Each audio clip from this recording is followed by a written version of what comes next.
na vastidão da Amazônia, onde o tempo parece suspenso entre as árvores centenárias, ecoam as vozes dos ancestrais, sussurrando suas histórias ao vento. Como a correnteza do rio que abraça as margens, as histórias fluem em mim, atravessando gerações, tecendo o passado ao presente. Em meio às nuvens que dançam ao redor das estrelas, mergulhamos nas águas do imaginário, onde a realidade se entrelaça com a fantasia, como um pássaro que desbrava os céus. As palavras do meu avô voam além dos limites da razão, alcançando o reino mágico da floresta e do seu povo. Seguro minha filha nos braços e sinto o peso das palavras que meu avô carregava. A magia das narrativas que ecoavam pelas noites estreladas de Maués. Sua voz, forte e suave como o canto dos pássaros ao amanhecer. Contava, divertia, ensinava e ainda ensina risos de sabedoria compartilhada. Porém, meu avô partiu antes que eu pudesse ouvir suas histórias pessoalmente, antes que pudesse sentir o toque de suas mãos calejadas pelo tempo. Suas palavras são raízes que se entrelaçam com a terra, alimentando nossa alma com a essência da Amazônia, pulsando vida em cada narrativa, em cada memória preservada. Essa história não é minha, é a história do maior contador de história dessa região. Quero contar para vocês, para minha filha e também para minha família. Esse documentário é dedicado a eles. Certamente montaria, eu desci o Paraná e o caboclo que remava não parava de falar, não parava de falar, não parava de falar, não parava de falar. Que caboclo falador me contou do lobisomem da mãe d'água do Tajá, disse de Jurutaí que se ria pro luar, que se ria pro luar, luar, luar. Folclore do futuro, é um folclore do futuro, é um folclore do futuro, é um folclore do futuro.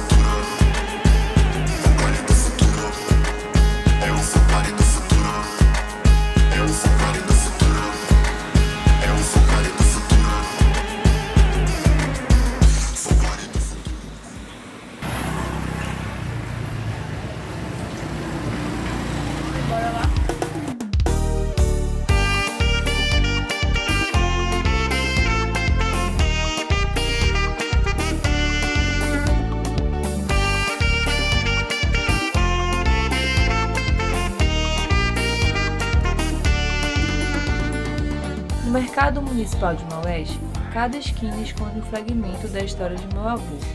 Entre peixes, histórias e memórias, descubro que Chaveco vive em cada palavra compartilhada, em cada sorriso e em cada olhar de admiração. A Feira do Peixe não é apenas um lugar de comércio, é um santuário onde o legado de Chaveco é celebrado e preservado dia após dia.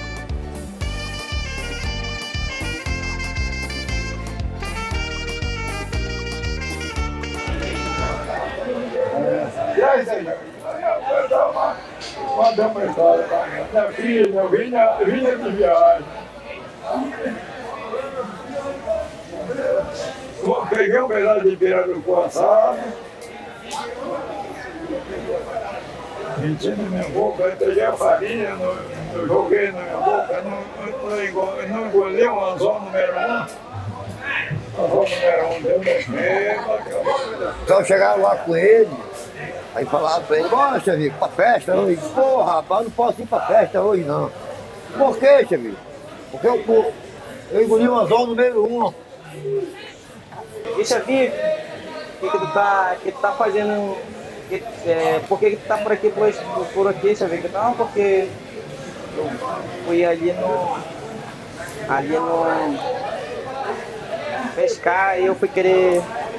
Eu não vi que tinha um anzol no meio da farinha, eu engoli um anzol número 1. Aí o cara viu um anzol número 1, então o que você tá falando aí? Anzol número 1 é um anzol grande.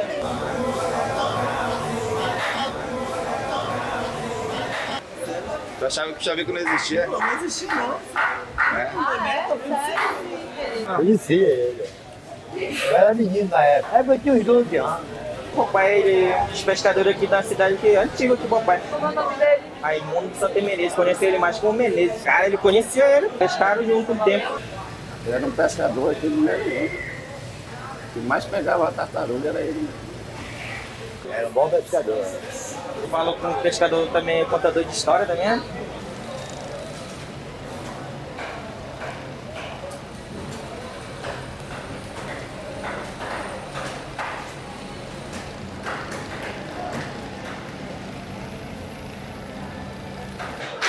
E outro, que ele mergulhava demais longe. Caiu o motor daquele pessoal como é que chamavam, do petróleo. Isso é verdade, porque ele mergulhava muito fundo. Ele era um grande mergulhador. Isso era verdade. Uma vez caiu um avião aí, ele tirou ele. O avião caiu aí no Rio Preto. Ele foi lá, mergulhou e amarraram e tiraram o avião. Ele tinha aqueles maquinários dele, aquelas talhas, tudo. Ele mergulhava ao vivo, sem máscara, sem nada.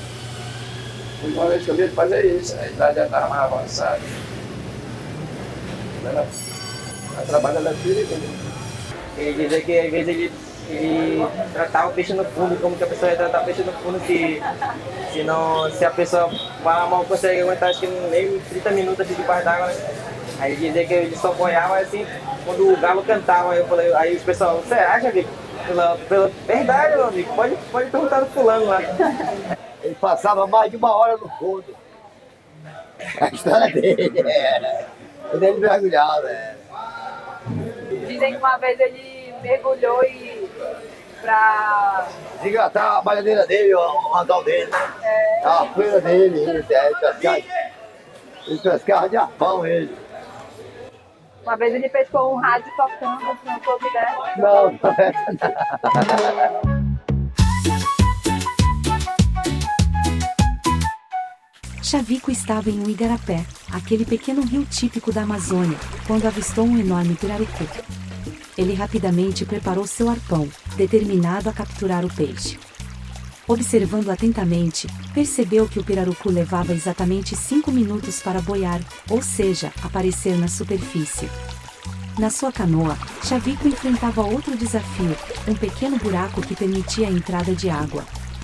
Assim, a cada 5 minutos, ele usava uma cuia, um artefato amazônico, para retirar a água da canoa, tomando cuidado para não espantar o peixe. Quando faltava apenas 1 minuto para o pirarucu aparecer novamente, Chavico se preparou com o arpão em mãos. O tempo foi passando lentamente, mas o peixe não aparecia. Com o arpão firme em uma mão e os olhos fixos no rio, Chavico lembrou que era hora de tirar a água da canoa. Com a mão livre, ele buscou a cuia. Porém, só sentia água. Intrigado, Chavico resolveu olhar ao redor.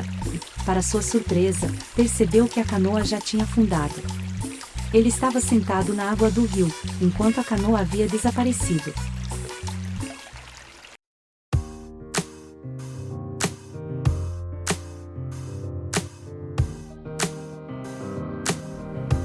Minha busca me leva ao Museu de Maués, onde encontramos um artefato histórico, uma arma utilizada na cabanagem mantida por meu avô Chavico. Este objeto carregado de história revela a habilidade e dedicação de meu avô. Ele não apenas preservava histórias, mas também cuidava de relíquias que testemunharam batalhas passadas. Ao ver essa arma, sinto a presença de Chavico, seu legado vivo em cada detalhe, conectando gerações através da memória e do cuidado. Sou o João de Jesus Correia Dias, conhecido como João Doce. Trabalho como professor da rede municipal e sou pesquisador. Estamos aqui no Museu do Homem de Maués, fundado em 2009, no qual participamos na elaboração do projeto e também na montagem do acervo. E esse acervo ele foi montado com doações das pessoas que tivessem materiais que fossem de importância. E dentre esses materiais doados aqui para a entidade, nós recebemos uma espingarda de carregação, ou seja, essa espingarda provavelmente ela foi usada lá na Guerra da Cabanagem, nos enfrentamentos, nos confrontos. E essa espingarda foi doada por Otávio Magnani, o qual nos informou que a mesma foi encontrada por um trabalhador do seu avô, Henrique Magnani, no local conhecido como Ponta do Serafim, à margem esquerda do rio Maués-Açu. Então, essa espingarda, por ela estar abandonada há muito tempo, ela estava com problemas técnicos. E o elemento que consertou a arma foi o senhor Francisco Xavier de Nelly, conhecido como Chavico. Tive a oportunidade de conhecer o seu Chavico na minha infância. Meu finado avô, ele tinha armas, ele trabalhava, foi um agricultor e pescador, e a maioria desse povo ribeirinho, né, ele sempre tem armas. E ele levava as armas para o seu Chavico da manutenção.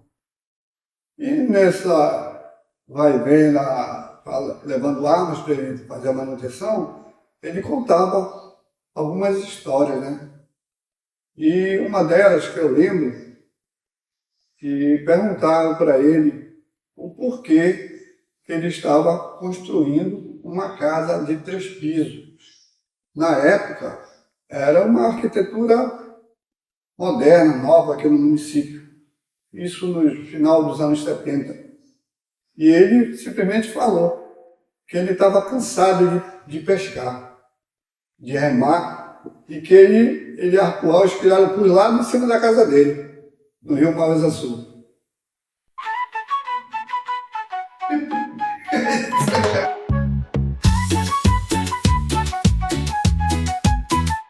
Chavico soube que no rio Maués-Açu, na região do Urupadi, estava aparecendo muito a caribodó, um peixe típico da Amazônia. O cardume costumava surgir às 18h30. Com sua canoa e tarrafa, que é uma rede de pescar, ele foi ao encontro do cardume. Chegando ao local, Chavico aguardou o cardume aparecer. Já estava escurecendo, e à luz do luar, ele avistou uma mancha preta na água. Pensando ser o cardume de Acaribodó, ele lançou sua tarrafa, acreditando ter capturado os peixes. Mas logo ele percebeu que algo estava errado. A rede começou a subir, levando-o para os ares. Chavico, agora voando com sua tarrafa, olhou para ver o que havia capturado e descobriu que eram vários morcegos. Para sua sorte, os morcegos voaram em direção à cidade de Maués. Quando eles passaram em frente à sua casa, Chavico soltou a tarrafa e rapidamente se recolheu.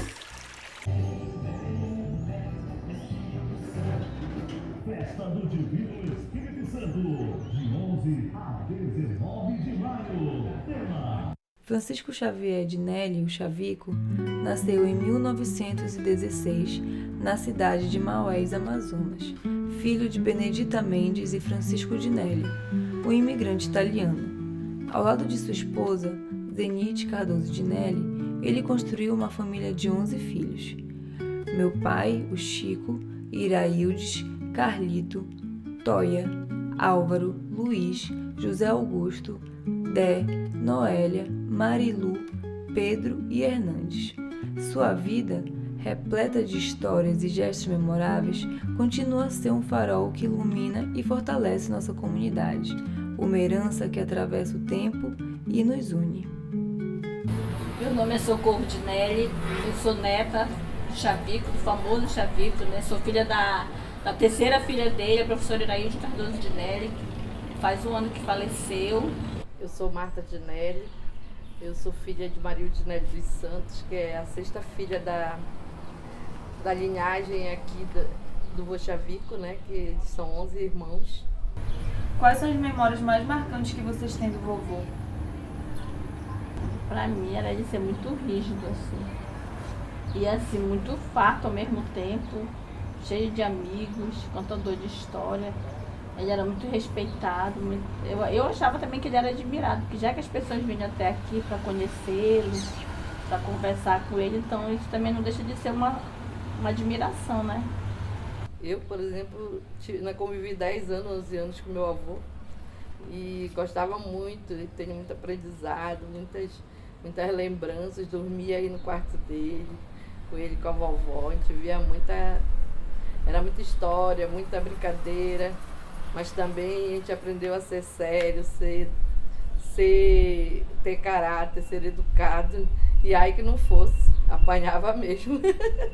Tu não olhava para o lado, se o vovô ele falava, olha, Cunha, tá em Curumim, quando eu estiver conversando eu não quero ninguém na sala. E aí que foi para lá, já olhava com um olhão pra gente, assim, que tu já sabia que tu estava marcada. A gente tinha um respeito por ele, medo e ao mesmo tempo respeito, porque ninguém fazia, né? Por mais que quisesse, ninguém se atrevia a fazer. Não, eles eram muito engraçados, eu dormia com eles aí no quarto, aí eu tinha uma faquinha, eu lembro desse tamanhinho. E a vovó sempre foi, vai dormir minha filha, vai dormir que essa daí vai já se gerar, de dizer. Eu ficava brava com ele. Porque eu vinha pra cá pra ir pra feira com ele cedo, né? A gente acordava 4 horas, e bora pra feira. Aí todo mundo ia mexendo com ele aqui nessa rua todinha, até chegar na feira. Aí tirava brincadeira com todo mundo, até chegar na feira, que a feira era aí onde é a Praça da Bíblia, antes. Aí tinha uma feira, a gente ia andando, comprava, falava, parava, a gente chegava pra cá tipo 8 da manhã, 7, já tinha um monte de gente esperando aí na frente pra conversar com ele. E botava as cadeiras e ficava, ou então quando não era tinha de feira era muito cedo, né? 6 horas. Algumas pessoas vinham aqui e eram os mesmos de sempre. Eu lembro muito do seu Juraci, que era também do restaurante, o Peroba aqui, que era o nosso vizinho. Mas a gente não lembra de muita gente porque a gente era muito criança, né? A nossa infância foi muito boa, apesar das dificuldades, né? Graças a Deus que tudo isso ficou para trás, mas foi muito bacana. A gente tinha uma alegria, né? A gente brincou muito. Esse documentário que ele fez aqui, eu não lembro que televisão foi, eu era muito pequeno, mas eu me lembro que nós todos passávamos, porque a gente atravessou era uma TV de fora. De uma TV de fora. Era que nem o programa do Jacques Cousteau, só que eu acho que não era o Jacques Cousteau no Amazonas, mas era mais ou menos parecido. Parecido, e ele queria saber por que ele era um grande pescador, né, e tal. Que ele tinha, aí ele contava as histórias aí no banco e nós tudo lá com ele, tudo lá. Foi um documentário que fizeram. É um documentário. Ele dizia que ele não contava mentira, ele contava histórias. Que era para as pessoas ficarem na memória fotográfica, assim. Igual como é hoje, né? Que ele nunca foi esquecido, né? Ele não contava mentira, ele criava uma história baseada nas coisas, na vivência dele, né? Essa história que ele conta é de pescador, da vivência dele no meio, os contos que da coisa que ele conta, por exemplo, o anzol é uma coisa que ele tinha um convívio diário. Anzol, né? Ele amarrava todos aqueles anzol, fazia, né, um trabalho para ele sair para uma pescaria, era um ritual. Assim, o que eu me lembro dessas histórias que ele não gostava, né, que as pessoas rissem. Tinha que ouvir sério, ai que tu isso. Era barrado daí. Porque as pessoas diziam que ele era mentiroso. Eu acho que é por isso que os filhos deles são assim, retraídos. Eles não conseguem nem falar pro negócio desse. Eles pensam que as pessoas vão fazer gozação. E tem muitos que não gostam. Me lembro que a Martinéia, quando falava com o vovô, contava uma história do vovô, a Martinéia chorava. Também não gostava. Até hoje, quando vem falar, o Tom era mentiroso, não sei o que, eu não gosto. Eu não gosto, eu gosto que ele seja lembrado assim como contador de história. Um contador de história, que ele era, tipo assim... E que de fato, era uma atração aqui no município que ele fazia, né? Ele era, né, um contador de história. Todo dia. Eu acho que o mentiroso é aquele que prejudica o outro com falsas histórias. Dele não, ele contava as vivências dele. Senão ele não era tão lembrado. Ele contava as assim, histórias dele, né, de uma maneira, ainda fantasiava ainda mais. Contava a história verdadeira, mas com fantasia, entendeu? Ele era muito, assim... Eu acho que o meu avô muito inteligente, uma pessoa muito à frente do tempo dele, pelo que ele deixou, né? Pelo legado dele. O legado dele foi muito grande, assim, porque é uma pessoa que não teve estudos, mas pescava, era muito farto aqui, até doido. Quando o vovô chegava, era muito farto de essas Todo coisas mundo que hoje é admirava, proibida. né? Que eu até... Quando eu me lembro Mas- aquela vez do aniversário dele, que ele pescou um monte de tartaruga. 14 tartarugas, eu me Muita lembro que ele tartaruga. falava assim. Aí era- fizeram um buracão lá no quintal para assar os cachos, que a vovó também era uma A mulher muito vovó cozinhava batalhadora. muito bem essas coisas. O vovô não gostava de peixe pequeno, era sempre coisa grande mesmo. E acho que ele mergulhava muito bem, né, o vovô? Por isso que quando alagava um barco ou alguma coisa aí na região, chamavam ele para tirar, porque ele mergulhava, ele só tirava a roupa e mergulhava muito fundo. Isso, ele tirou um helicóptero que tem, as plantas da vovó ficavam aí no quintal, os balcões das plantas são as palhetas desse helicóptero. Porque só levaram, quando ele tirou, só levaram o que interessava para fazer perícia ou para fazer, para justificar a queda, né? E as partes pesadas, por exemplo, as palhetas do helicóptero servia de bancada aí para as plantas da vovó. E a gente via aquela planta cinza, né? Que era aquela palheta no socorro. Sentar-me com a minha família é como aquecer o coração à beira de um fogo antigo. Conversar com minhas primas que tiveram o privilégio de conviver com meu avô é mergulhar em um mar profundo de memórias, aventuras e sabedoria. Cada uma delas carrega uma lembrança preciosa, uma história cheia de vida, um momento que revela as muitas facetas do homem extraordinário que meu avô foi. Minhas primas, representando a vastidão de nossa grande família, compartilham essas recordações com tanto carinho e riqueza de detalhes. E é através dessas palavras, desses relatos vividos, que eu começo a conhecer o Chavico que nunca pude encontrar em vida, mas que de alguma forma sempre esteve presente entre nós. Então a memória que eu tenho é isso aí, a casa sempre cheia, muita festa, muita caça. Essa é a memória Essa que eu casa, tenho. né? Ele foi uma pessoa muito à frente do tempo das pessoas aqui em Maués, porque Foi atemporal, ela né? tem 3 andares, ela é assim, eu vou fazer 50 anos ano que vem, e ela já era assim. Vou fazer, Entendeu? vou fazer 52. E também Ela já era essa casa. Essa casa é a nossa infância, né? Porque Querendo ou não. o solado dela, eu estava dizendo pra Fábio, ela tem histórias. Se tu quebrar ela, ela tem cano de espingarda, cano de coisa, tudo aqui embaixo que ele não podia. Ele sabia que era uma coisa segura, né? Ele foi um meio de ele. Porque ele produzia muita coisa por ele ser um. Ele Curioso, não tinha né? loja, né, de ferramentas de pesca, dessas coisas, e ele fazia, ele era um exímio, fazia arma, fazia o material dele mesmo de pesca, dos amigos, e vendia. Até aqui então tem aquele negócio lá embaixo que faz fogo, que a gente admira. Eu queria ter um daquele para fazer fogo na minha casa, que faz muito rápido. Isso aí tem mais de 50 anos, isso, com certeza.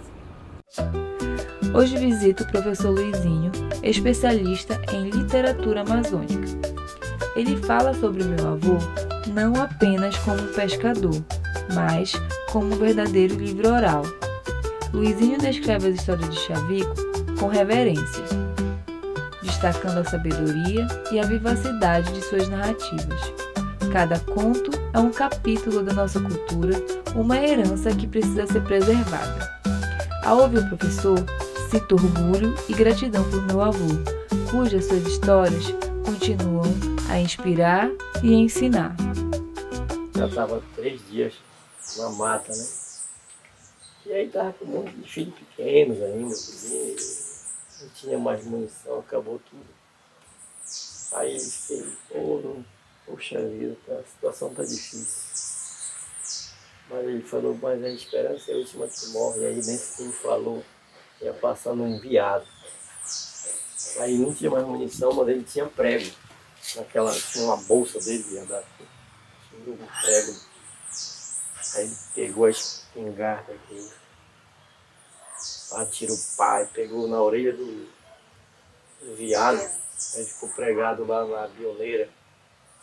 Aí ele pegou um pedaço de pau assim, pai, cacetou o veado. Aí quando ele foi ajoelhar para agradecer a Deus, ele ajoelhou numa imensa da jabota. E ele fez assim, oh meu Deus, muito obrigado, ia passando em lambuja, agarrou. Aí ele veio embora, isso é um espetáculo. E deixaram na minha casa da vovó, sabe o que é essa? Eu não sei, se você dizer que essa eu gravei. Entendeu? Sem dúvida, o Xavico é um dos personagens mais importantes da nossa cultura. E, na verdade, era um contador de histórias extraordinárias. E tudo estava ligado à questão da cultura amazônica. Como ele era caçador, pescador, as histórias envolviam esse panorama, né, amazônico.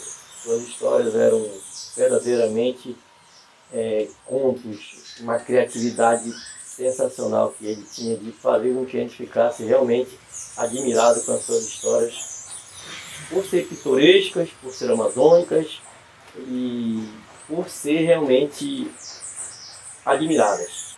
Pelo fato de contar histórias aqui de Maués, né, sobretudo de pescador, também caçador, de certa forma há uma identidade com a nossa cultura, né, dos ribeirinhos, das pessoas que vivem da pesca e da caça. Eu vejo ele como uma espécie de um livro oral. Na verdade, a história dele, se for documentada, virará um livro muito bom, muito proveitoso. São histórias, são contações, ele era um contador de história. Ele tinha uma capacidade criativa imensa e isso é muito bom, porque você consegue levar para as crianças o mundo imaginário, o mundo amazônico imaginário, os personagens, né? Eu acho que seria uma boa ter um documentário, ter até mesmo livros da história dele para contar para as crianças aqui do nosso município. Se nós formos fazer uma história dos personagens aqui da nossa cidade, né, tanto de vários pontos, de vários aspectos, econômico, social, Xavico ficará sem dúvida entre os personagens mais importantes do ponto de vista da contação de história. E ele era um criador de história. Por isso eu acho que ele ficaria assim, e seria um bom legado, né, inclusive para também fazer com que as crianças passassem a criar as suas próprias histórias. Na verdade, Xavico era um contador de história. A capacidade criativa deles é sensacional. Na verdade, o que é um livro de ficção? O que é? Nada mais do que uma criação do ser humano. Ele era um criador de histórias. E histórias amazônicas, histórias de Maués. E faz assim um panorama, né, da nossa região, dos pescadores, dos caçadores. Eu até me lembrei agora do meu pai, que era um pescador, né, um caçador, e ele também contava as histórias. Então, só que as histórias do Xavico eram muito mais, vamos dizer assim, admiradas, porque tinha um contorno de a gente ficar imaginando, né, aquela profundidade e a seriedade que ele contava, né, essas histórias. No rio em frente à cidade de Maués, Xavico avistou 2 enormes pirarucus. Um boiava na frente de sua canoa, enquanto o outro aparecia na parte de trás ao mesmo tempo. Decidido a capturá-los, ele chamou seu irmão, Arquimedes, para ajudar na tarefa. No local onde os peixes estavam boiando, Xavico sentou na proa da canoa, a parte da frente, e Arquimedes na popa, a parte de trás. Quando os peixes finalmente apareceram na superfície, os irmãos lançaram seus arpões ao mesmo tempo, acertando os gigantes. Os peixes foram fisgados, mas começaram a nadar com força, tentando escapar. Xavico lutava para segurar o grande peixe, sentindo que não aguentaria por muito tempo, gritou: Arquimedes, Arquimedes, amarra tua linha no banco da canoa e vem me ajudar aqui. Mas não houve resposta. Xavico, confuso, olhou para trás e viu que estava sozinho na metade da canoa. A canoa havia se partido, levando Xavico para um lado e seu irmão para o outro. Xavico vive em cada canto, nas histórias que deixou, em cada voz que o canta, no legado que plantou. Não foi só um homem, foi raiz, foi tradição, um símbolo de nossa terra, eterna inspiração. Enquanto houver quem conte, sua vida não terá fim. Xavico é nosso elo entre o passado e o que há de vir.